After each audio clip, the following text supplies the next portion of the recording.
ይኸውልህ አማራ ክልል ሙስሊሞች የሆነ ቦታ ላይ ሰብሰብ እያሉ የመኖር ባህሪ ያላቸው በሆኑ ፖኬት ኤሪያዎች ላይ ይቀመጣሉ። ሲቀመጡ ግን ሰብሰብ ብለው ነው። ይሄ ታሪካዊ ራሱ ሆነ ትርጉም አለው። ጌቶይዜሽን የሚባል ነገር አለና በዛ መልኩ ይመጣ ነው።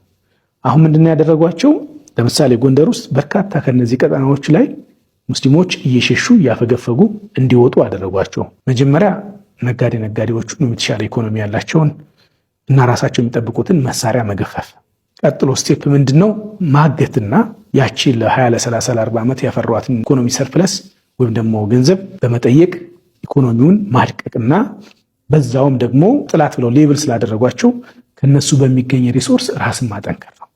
ውጤቱ ብዙ ነው የሚሆነው። ቀጥሎ ያለው ምንድነው? በጠቅላላ ከዚህ አካባቢ እስላም ይወጣ፣ ካልሆነ መስጂዶቻቸውን በጥይት ይመደበደቡባቸዋል፣ ሼኾቻቸውን ያጠፉባቸዋል። ሀሪማዎች፣ ጥንታዊ የእስልምና ሃይማኖት ማዕከላት ወደ ቤተክርስቲያን ተቀይረዋል፣ ወደ ገዳምነት ተቀይረዋል። ባይዘው ይህ ፋክት ነው በዚህ 5 ዓመት ውስጥ። ከዛ ባሻገር ማህበረሰቡ ያንን ቀጠና እየሸሸ ወደሆነ አካባቢ እንዲታቆር እንዲመጣ ተደርጓል። ስለዚህ የዲሞግራፊ ሚሽን አለው፣ የኢኮኖሚ ሚሽን አለው። የኢኮኖሚ ሚሽኑ ቶታሊ ያንን ማህበረሰብ በኢኮኖሚ ማድቀቅ ነው። ቀጥሎ ደግሞ በሚኖርበት ማህበረሰብ እንኳን ሪከቨር እንዳያደርግ ካለበት ርስትና ከቤተሰቦቹ ሲዋረድ የመጣውን ንብረቱን ጥሎ እንዲሰደድ በማድረግ በየሄደበት ቀጠና ላይ የኢኮኖሚ ጥገኛ ሆኖ እንዲቀጥል ማድረግ ነው። ይህንን ቢያለውን ደግሞ ማገት መግደል ነው። ነገ መስጂድ ውስጥ ቡና ቤት ይከፈትልኝ ትል አይልም ሊል አይችልም። አሰላሙ አለይኩም ወራህመቱላሂ ወበረካቱሁ። ውዶች እንደምን አላችሁ? እስኪችን ቪዲዮ ከተመቻችሁ ሼር እንድታደርጉልኝ ነው እጠይቃለሁኝ። በኢስላሚክ ኮሚኒቲ ኢትዮጵያ ውስጥ ባለው ሙስሊም ኮሚኒቲ እንዲሁም ደግሞ በዳዕዋው እንቅስቃሴ ዙሪያ ላይ የሆነ የተገለሉ ሰዎች ወይም ጀማዎች የስብስቦች አሉ ብዬ አስባለሁ። እነማን መሰሏችሁ? በያፊስ ነው ምንሼ ነው ምናምን የሚሉት ማለት ነው። ፒቺስ ነው ያችራድዬ ልጅ ምናምን የሚሉት ማለት ነው። እኛ ዱነጎች ነን ምናምን የሚሉ ብዙ ሙስሊም ወንድሞች እንዲሁም እህቶችም ጭምራሉ በነገራችን ላይ። እና በጣም ብዙ ጊዜ የምታዘበው ነገር አለ። ይህንን ሐሳብ እንግዲህ አሁን ናፋስ ሰሞኑን ይዞ ከመጣው አንድ ሐሳብ ጋር ተያይዞ አእምሮ ላይ እንደ የተመላለሰብኝ ነገር ነውና መስጂዶቻችን ላይ ዳዕዋዎች ስናደርግ እንቅስቃሴዎች ስናደርግ ብዙ ጊዜ እነዚህን ወንድሞች ወደ መስጂድ የምናመጣበት የሆነ ስትራቴጂ ስንነድፍ አይታወቅም። እንደውም ይበልጥ እነዚህ ወንድሞችን መጠየፍ ሊጠጡ ይችላሉ፣ ባይዘው ወይ አይነው ሊቅሙ ይችላሉ፣ አይነው በደንብ ሊያጨሱ ይችላሉ፣ አሽሽ ሊጠቀሙ ይችላሉ፣ አይነው በደንብ ግን ወደድንም ጠላንም ይሄንን ነገር ስላደረጉ እነዚህ አማና ከኛ ላይ ተነስቷል። እነሱ ወደ መስጂድ ዳዕዋ አድርጎ የማምጣት አማና ከኛ ላይ ተነስቷል ማለት አይደለም። እነሱ የራሳቸውን ዓለም ክሬት አድርገው እየኖሩ ነው ያለው። ሁሉም በሚኖርበት በሚውልበት አካባቢ የራሱን አምሳያ ነገር ፈጥሮ ነው። እነሱም ከመሰሎቻቸው ጋር ተደብቀው ተሸሽገው ያሉ ወንድሞች አሉ። ብዙዎቹ እንደሚሰግዱ አውቃለሁ፣ መስጂድ ግን አይመጡም። የማይመጡበት ምክንያት ምናልባት ስለሚያጨሱ አሽም ምናምን እንዲባየም ስለሚጦዙ ምናምን ያችን ነገር ምናምን ሰው እንዳይሸተው ምናምን ነገር በቃ ሼም ስለሚይዛቸው አብዛኞቹ ምናምን እዛው ያቅማቸውን ያክል ጫታቸውን ምናምን ተፍተው ምናምን የሚሰግዱ ራሳቸውን ዱርዬ ብለው የሰየሙ ብዙ የአኺራ ወንድሞቻችን አሉ። እና እነዚህን ሰዎች ለማምጣት ብዙ ጊዜ የምንጠየፈው ነገር አለ። ወላሂ በጣም የሚገርመው ሁሌ እስልምና ታሪክ ውስጥ አንድ ሱሐባ ነበር አይደለ? በጣም ሁሌ የሚገረፍ ነብዩ አለይሂ ሰላቱ ወሰለም ጋር በጣም አዛ የሚያደርግ መጠጥ እየጠጣ እየሰከረ በጣም የሚገረፍ ሱሐባ ነበር። ነብዩ ሰለላሁ ዐለይሂ ወሰለም አልሰለቹም፣ ፊት አልነሱትም። ሰሃቦች ግን ድንበር ለማለፍ በስብዕናው በማንነቱ ላይ ምናምን ሊያንቁ አንተ ሁሌ ሰለቸን ምናምን ሲሉ ነብዩ ሰለላሁ ዐለይሂ ወሰለም ተው፣ ይሄ ሰውዬ ቢጠጣም ውስጡ ላይ ግን የአላህና የመልእክተኛው ፍቅር አለው ብለው የመሰከሩት ፕሮቴክት ያደረጉለት ሰው ነበር።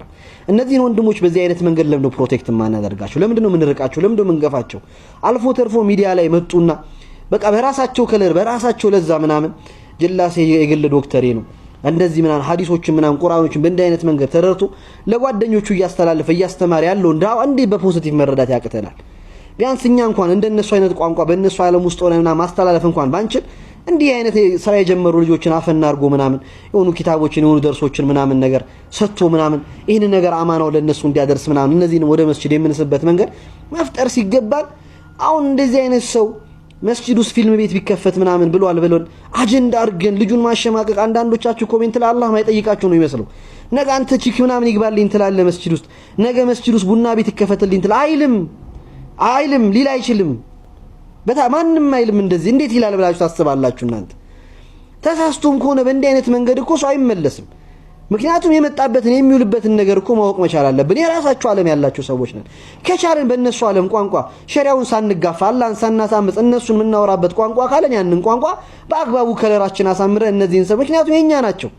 እኛ እነሱን ካላቀፍ እነሱን ጠጋ ካላለ ምናምን የእነሱን ያሁኑ ያሉበትን ተጨባጭ አይቶ እኮ የሚመጣ ብዙ ኮሚሽነር ያለው እነዚህ ልጆች እኮ ያን ተጋፍተው በእስልምና ምናምን የሆነ በመስጂድ ጉዳይ መስጊድ ፈረሰ ምናምን ሲባል ደረቶቻቸውን እኮ የሚሰጡ ከፊት ለፊት የሚሰለፉ በአላህ ክብር እኮ የማይደራደሩ ሰዎች ናቸው እኮ። ነብዩ ተሰደው ምናምን እንዲናረጋለን ምናምን የሚሉት በየሚዲያ ላይ ወጥቶ እኮ እነዚህ ወንድሞች ናቸው።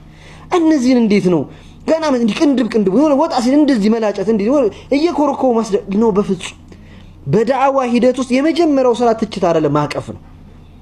ያንን ሰውዬ ማቅረብ ነው።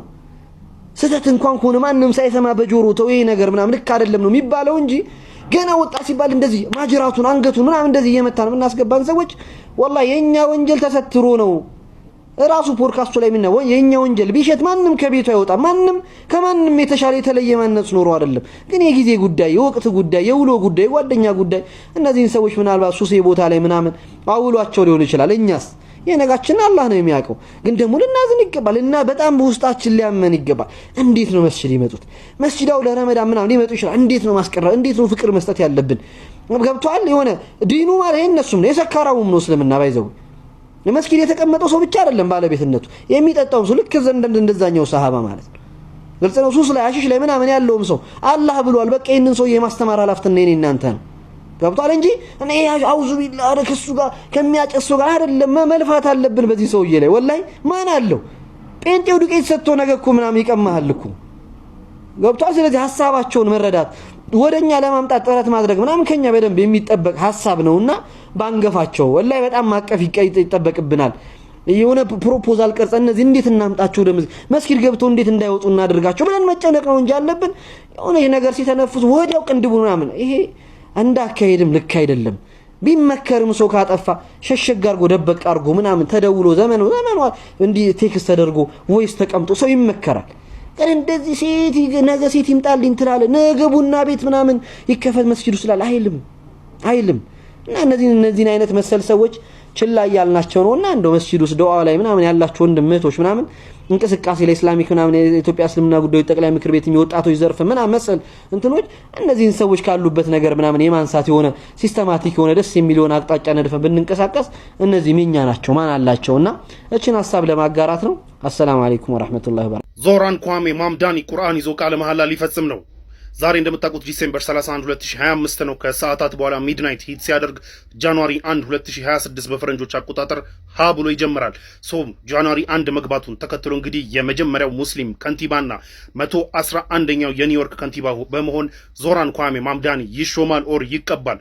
ለዚህ ዝግጅቶች እየተካሄዱ ነው። ሰርሞኒዎች እና ነገር እየተካሄዱ ነው። ነገር ግን በዚህ ሰርሞኒ ላይ እንግዲህ አንድ መነጋገሪያ ሆኖና ኮንፊዝ ያደርጋቸው ነገር ምንድነው? ዞህራን ኳሜ ማምዳኒ ቃለ መሐላ ለመፈጸም ቁርአንን መምረጡ ነው። ያው የመጀመሪያው ስለሆነ ነው ኮንፊዝ ያደረጋቸው እንጂ ያው ኮንፊዝ የሚያደርግ ነገር ሊሆን አይገባም ነበር። ኤኒዌይ ግን ከሱ በፊት የነበሩት 110 ከንቲባዎች ኢደር በመጽሐፍ ቅዱስ ምለው ነው የመጡ በመጽሐፍ ቅዱስ ይዘው ቃለ መሐላ ፈጽመው ነው ወደ ስልጣኑ የመጡት ኦር ደግሞ በሌሎች ቴክስቶች ነው ኢደር በሚያምኑበት ሌላ ቴክስት ኦር ደግሞ በህገ መንግስቱ በመሳሰሉት ምለው ነው ወደ ስልጣኑ የመጡት። ዞህራን ኳሜ ማምዳኒም ደግሞ ሙስሊም የመጀመሪያው ሙስሊም ከንቲባ እንደመሆኑ እንግዲህ ቁርአን ላይ እጁን አድርጎ ይሄ ካልቸሩ ነው ብቻ ካልቸር አለ አይደል እጅ መሐላ መፈጸም ኤኒዌይ ቃለ መሐላ ለመፈጸም እንግዲህ ቁርአን መምረጡ ተከትሎ ያው ኮንፊውዝ እያደረጋቸው የነበረ ቢሆንም ያው እሱን መርጧል ማለት ነው። ለማንኛውም ለመጀመሪያ ጊዜ ቁርአን ይዞ ቃለ መሐላ በመፈጸም ወደ ስልጣን የሚመጣውና የመጀመሪያው የኒውዮርክ ሙስሊም ከንቲባ የሆነው ዞህራን ኳሜ ማምዳኒ ከሰዓታት በኋላ 111ኛው የኒውዮርክ ከንቲባ በመሆን ይሾማል ማለት ነው። ሶሪያ ላይ የዛሬ 24 ዓመት አካባቢ አስታውሳለሁኝ 2000 በፈረንጆች ኸልዱን የሚባል ወጣት ልጅ አለ። የ21 ዓመት ወጣት ነው። ዩኒቨርሲቲ ተማሪ ያለ ዩኒቨርሲቲ ላይ ለረፍት ጊዜ ለመዝናናት ባህር ዳር ሂዶ እየዋኘ ድንገት አለት ያጋጥመውና ጭንቅላቱን ይመጣል። ደሙ ይፈሳል። ሽባ ይሆናል። በወቅቱ ራሻ ነበር ወስደው ሕክምና ያደረጉለት። ምንም ነገር ማድረግ አልቻሉም። ሙሉ ሰውነቱን ውስጥ ዴድ ሆነ። በሙሉ ሰውነቱ ውስጥ አንድ ነገር ብቻ ሕያው ናት፣ ምላሱ። ሌላው አካል አይንቀሳቀስም። መሳሪያ ተገጥሞለት ነው እየኖረ ያለ። ይሄ ወጣት ልጅ አስታውሳለሁኝ እኔ አይቼዋለሁ ባይኔ የዛሬ 20 ዓመት የ2 እና የ3 ካምፓኒዎች የኮምፒውተር ፕሮግራመር ነበር። ሰውነቱ ኮዴድ ነው የሚሰራው በምላሱ ብቻ ነው። ሲስተም ተገጥሞለት ፊት ለፊቱ በምላሱ ክሊክ እያደረገ ፕሮግራም ይሰራል። እና እኔ ይሄንን ምሳሌ ሆኜ የምነግራችሁ ይላል ሲናገር እዛው የተተረጎመለት ጤነኛ የሆናችሁ ሰዎች እናንተ ወጣቶች ምክንያት የላችሁም አላህ ፊት የምታቀርቡት ትችላላችሁ። እኔ በሞተ ሰውነት ውስጥ አንድ ህያው ነገር የቀረችኝ ምላሴ ብቻ ናት። እሷንም ደግሞ እየሰራሁባት ነው። የማትችሉት ነገር የለም፣ ትችላላችሁ። ግን ዛሬ ስሩበት፣ ሁሉ ነገር ከእጃችሁ ያመልጣችኋል ይላል። በዛ ልክ ሆኖ ሰው መስራት የሚችልበት ማንነት ፈጥሮ ይሰራል። ራሳችንን ግን እኛ ስንመለከት ሙሉ ጤና አለን፣ ሙሉ አቅም አለን፣ ሁሉ ነገር ተሰጥቶናል። ግን ተሸንፈን ራሳችንን እጅ ሰተን መወሰን አቅቶን መራመድ ሳንችል ቀርተን